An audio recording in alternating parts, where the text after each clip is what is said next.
ನಿಮ್ಮ ಹೆಂಡತಿ ನಿಮ್ಮ ಮಾತನ್ನೇ ಕೇಳೋದಿಲ್ಲ. ಯಾವಾಗಲೂ ಬರೀ ಆಕೆದೊಂದೇ ಪ್ರತಿಷ್ಠೆ ಆಗಿರುತ್ತೆ. ಯಾವಾಗಲೂ ಜಗಳ ಮಾಡೋದು, ವಿನಾಕಾರಣ ಅನುಮಾನ ಪಡುವಂಥದ್ದು, ನಿಮ್ಮನ್ನು ಕಂಡರೆ ಅವಳಿಗಾಗದೇ ಇರುವಂಥದ್ದು, ನಿಮ್ಮನ್ನು ನಿರ್ಲಕ್ಷ್ಯ ಮಾಡುವ ಸ್ವಭಾವದ ಸ್ಥಿತಿಯಲ್ಲಿ ನಿಮ್ಮ ಹೆಂಡತಿ ಇದ್ದರೆ ಈ ಒಂದು ಕೆಲಸ ಮಾಡಿ ನೋಡಿ. ಪ್ರತಿಯೊಬ್ಬರು ಕೂಡ ನಿಮ್ಮ ದಾಂಪತ್ಯ ಜೀವನ ಚೆನ್ನಾಗಿರಬೇಕು ಅಂತ ಅಂದ್ಕೊಳ್ತಾರೆ.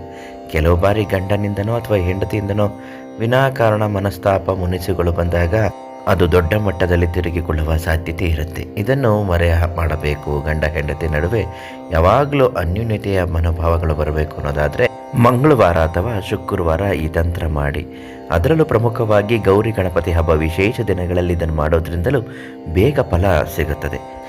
ಈ ಪನ್ಸಾರಿ ಅಂಗಡಿಗಳಲ್ಲಿ ಭುಜಪತ್ರೆ ಅಂತ ಸಿಗುತ್ತೆ. ಆ ಭುಜಪತ್ರೆಯನ್ನು ತೆಗೆದುಕೊಂಡು ಬಂದು ಕೆಂಪು ಬಣ್ಣದ ಇಂಕಿನಿಂದ ನೀವು ನಿಮ್ಮ ಹೆಂಡತಿ ಹೆಸರನ್ನು ಬರಿಬೇಕು. ನನ್ನ ಹೆಂಡತಿ ನನ್ನ ಮಾತನ್ನು ಕೇಳುತ್ತಿಲ್ಲ, ಇವಳು ನನ್ನ ಮಾತನ್ನು ಕೇಳುವಂತಾಗಬೇಕು, ನನಗೆ ಪ್ರತಿನಿತ್ಯ ಬೆಲೆ ಕೊಡುವಂತಾಗಬೇಕು, ಜವಾಬ್ದಾರಿ ಇಲ್ಲದೆ ಇರುವ ಅವಳಿಗೆ ಜವಾಬ್ದಾರಿ ಬರುವಂತೆ ಆಗಬೇಕು, ಜಗಳಗಳನ್ನು ನಿಲ್ಲಿಸಬೇಕು, ನನಗೆ ಗೌರವಿಸುವಂತೆ ಆಗಬೇಕು ಅಂತ ಹೇಳಿ ಆ ಭುಜಪತ್ರೆಗೆ ಹಳದಿ ದಾರವನ್ನು ಕಟ್ಟಿ ಅದನ್ನು ಅಂಕೋಲೆ ಮರ ಅಂತ ಇರುತ್ತೆ, ಅಲ್ಲಿಗೆ ಹೋಗಿ ಬಿಗಿಯಾಗಿ ಗಂಟು ಹಾಕಿ ಕಟ್ಟಿಬಿಡಿ.